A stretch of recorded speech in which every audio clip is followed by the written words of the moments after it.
Good morning, YouTube. Finally got a day off to tackle a project I've been waiting to knock out for months. Gonna give the bargain basement Harbor Freight winch here a home. Is there anything that calms a 2-year-old down from a tantrum like a nice long tractor ride through the woods with Daddy? Unfortunately, last time, I forgot that my old F525 can't handle a little mud.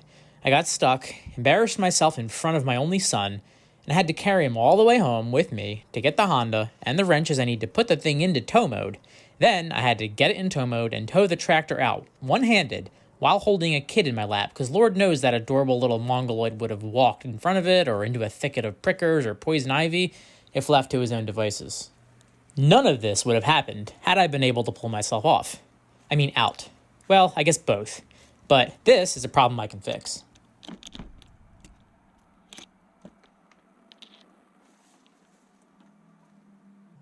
We're putting a winch on the motherfucking lawnmower.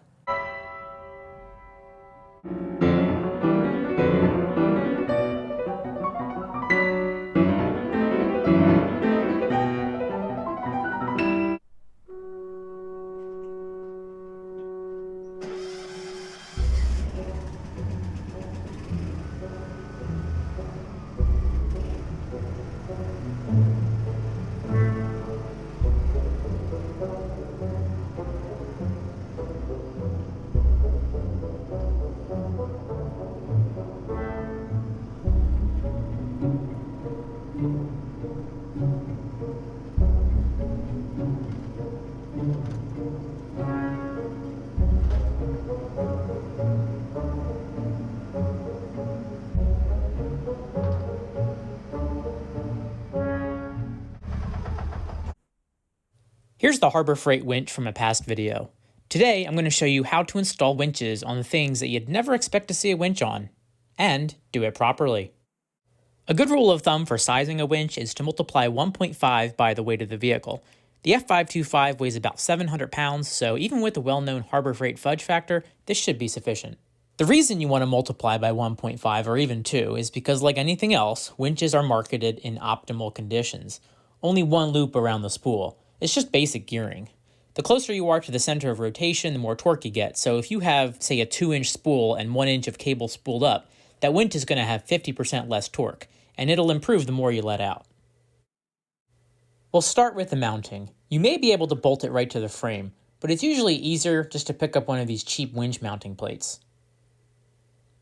Just make sure the bolt pattern matches your winch. Don't trust what the box says, especially if you're shopping at Harbor Freight. Gotta use your brain a little bit. Sorry, folks. Now, normal tractors have a square frame, and usually an accessory bar in the front for mounting plows, snowblowers, whatever. The F525 is not a normal tractor, and as with every project, it's going to require some creativity. I highly recommend drilling as few holes as possible into the frame. And since I don't have a nice flat spot, I'm going to take out these bolts and put in some through bolts. Then I'll just drill one new hole here for a third bolt.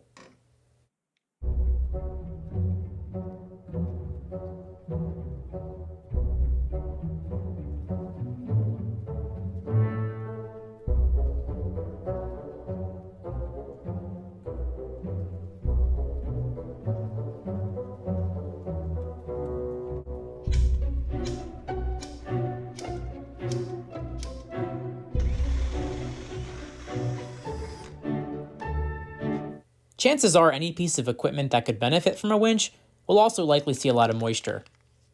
I always cauterize fresh wounds with a little bit of this black spray paint.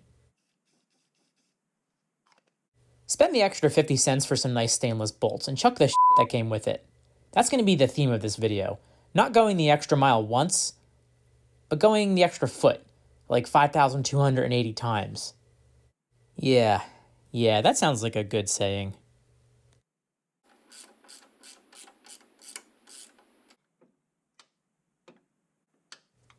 One click at a time. The wiring is the next step, and it's the easiest part to mess up. Plan out how you're going to route it. Measure the length of wire you're going to need, and be mindful of moving parts and vibrating metal. I'm going to use the wiring that came from the Harbor Freight winch kit, but I'm making a custom harness because I really don't want this dangling inside my tractor. She's a classy lady. So I bought a winch solenoid, and I'll show you how to wire that up as well. It adds $20 to the cost of the project, but it'll make for a nice clean install. I wouldn't use this 50 amp breaker they provided.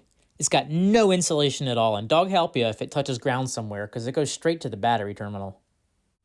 You can hook the red to red and black to black, but if you have a squishy human brain like mine, there's a 50% chance your winch is going to end up in reverse anyway, so don't sweat the polarity until the job is done. Always be safe and wear a condom.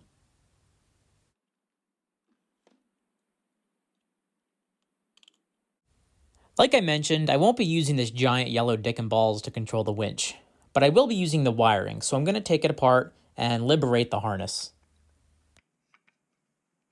I painstakingly made this high-quality wiring diagram for those of you who don't eat, sleep, and breathe electrical systems. It's really very simple. If you have a normal John Deere, your battery is going to be right up in the front, making this a snap. If you've got one of those Simplicities or generic Craftsmans, where the battery's under the seat, you're going to have more fun. I've selected D, none of the above. Find a good spot on the frame to mount your solenoid. I always prefer to use pre-existing holes, and as it happens, the F525 provides.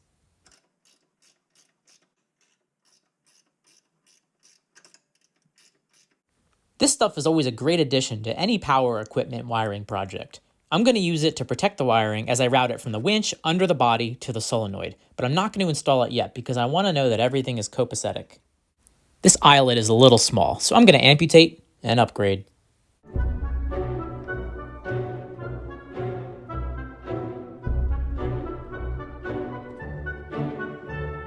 The winch motor wires are now hooked up to the solenoid here as per the diagram. Like I said, it doesn't matter which ones go where, the consequences of messing it up are the winch goes backwards, which is easily fixed. Since I can smell the fumes venting from the tank and I've got mouths to feed, I've decided to disconnect the negative battery terminal. You should too. Time for a little cable management.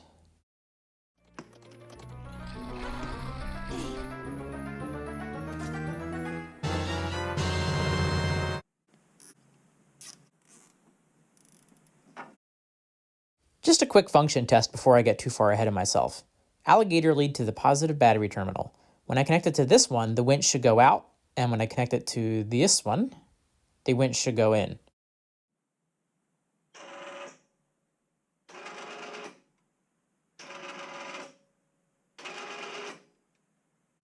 When you choose a switch, check its current rating. The wires to the solenoid don't handle nearly the same current as the winch itself. That's the point of using the solenoid. But it does still draw a hefty 1.5 to 2 amps, so make sure the switch can handle at least that.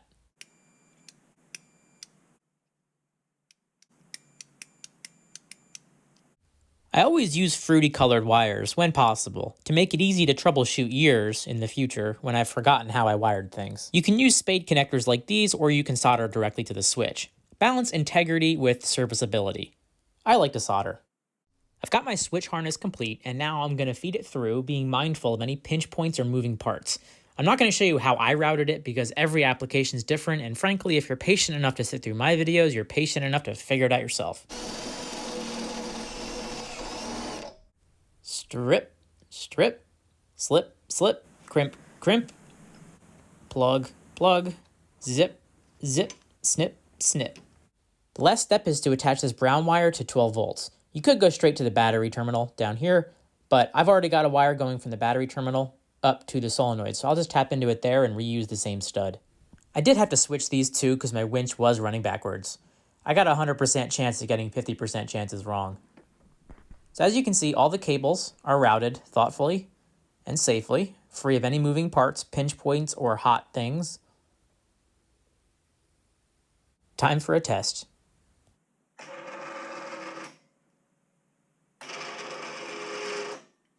This actually solves another F525 drawback. I wish I could be a genius on purpose.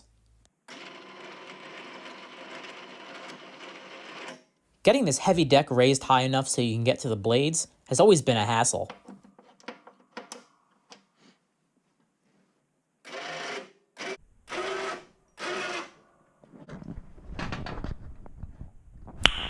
Nice. One more thing! This mower has this traction pedal. It's designed to pull up on this cable and lift up the deck, transferring weight to the front for more traction. It never worked. It does now. Time for a real-world test.